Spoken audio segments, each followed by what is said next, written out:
Hey there. I got another book review today, so I'm going to do Against Our Better Judgment, The Hidden History of How the U.S. Was Used to Create Israel by Alison Weir. So this book was published back in 2014. Alison Weir, she's a writer and an activist. She's probably best known for her interest in the Israeli-Palestinian conflict. She's also the founder of a nonprofit organization called If Americans Knew, which has an active YouTube channel, so I would encourage anyone to go over there if you're interested in this topic. She's also the president of a anti-war advocacy group called Council for the National Interest. So this book, even though it's small, it talks about a lot of different things, so I'm just going to kind of give a run through of just some of the main points in here. So she goes into the founding of political Zionism in the late 1800s, and that was led by Theodore Herzl. She talks about the Supreme Court Justice Louis Brandeis and his lieutenant Felix Frankfurter, who later joined the Supreme Court. She talks about their contributions to Zionism, also their involvement in a secret society called the Parashim, which is Hebrew for Pharisee or separate.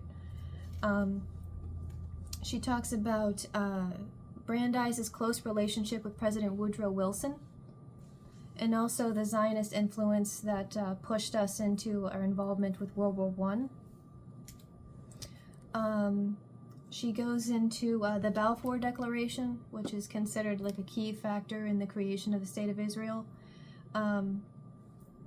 Also the Zionist role in ensuring that the British gained control of Palestine from the Ottoman Empire.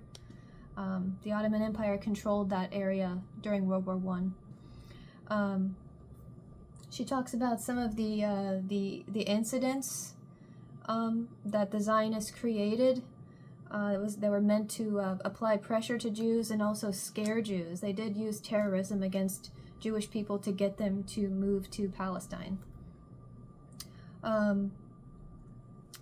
She mentions the sort of the ebb and flow of Zionist activity in America, how it dropped off kind of in the 20s and 30s, and then it picked up again in the 40s and 50s. And it also seemed like it gained sophistication between the 40s and 50s as well. She talks about some of the attacks on U.S. officials. We kind of know about that nowadays, but it was going on even back then, you know, with the typical name-calling and the demanding resignation, but also, like, threatening people's families. One interesting part was the Truman administration and all of the Zionists surrounding his admin. That section was really interesting, but it'll probably, you know, piss you off. I mean, there was a lot of people, you know, in the State Department and within his cabinet, like the Secretary of State, the Secretary of Defense, like these people who were in the business to know whether or not it was a good idea to support Zionists and the creation of Israel. They strongly recommended against it, and Truman consistently disregarded their recommendations, so that part, man. It also talks about some of the sort of the early massacres that were going on over there, some of the early leadership. One interesting part, she goes into the Irgun, which is like a Zionist paramilitary group that was operating over there, but also operating here in the United States through the use of front organizations, and they were raising a lot of funds here to be sent over there. And they had a backing by a lot of public figures, including politicians' wives. It's interesting.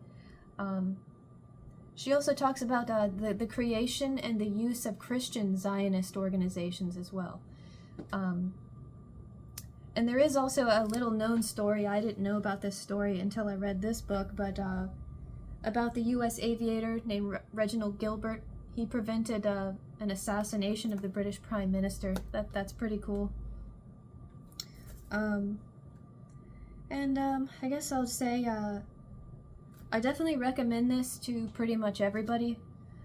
on the planet. And I would also say that this book would be a good starting place for anybody who expresses interest in it. The book is very small. It's she's a very good writer.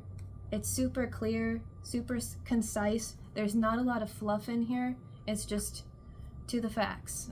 She's got a lot of names, organization names, dates. It's very simple. And I'll say that the majority of the book, the book is less than 100 pages. Most of the book is this gigantic notes section after that. And the notes section is really helpful. There's a lot of interesting stuff in here. She expands on some topics that are, it seems like she didn't want to get into too much in the book part. There's all kinds of just like rabbit holes to go into, quotes from certain people, lots and lots of books that you can use as reference materials. She's got a really good works cited page. It seems like she put a lot of time and research into this, and I like that it's so accessible to people. And I was thinking, this book it's pretty cheap on like Amazon right now, so if you do go buy this book, maybe buy a couple and just leave a copy around somewhere. I don't know if you've ever done that, but there's, I know around here there's like a lot of county parks and things. They have those book exchange little cabinets where you just kind of walk in there and you get a book out or you leave one behind for somebody. So that's an idea for sort of spreading this information, because it is important and it is really interesting, and I think everyone should read this. And I guess that's it. So thank you for watching, and take care.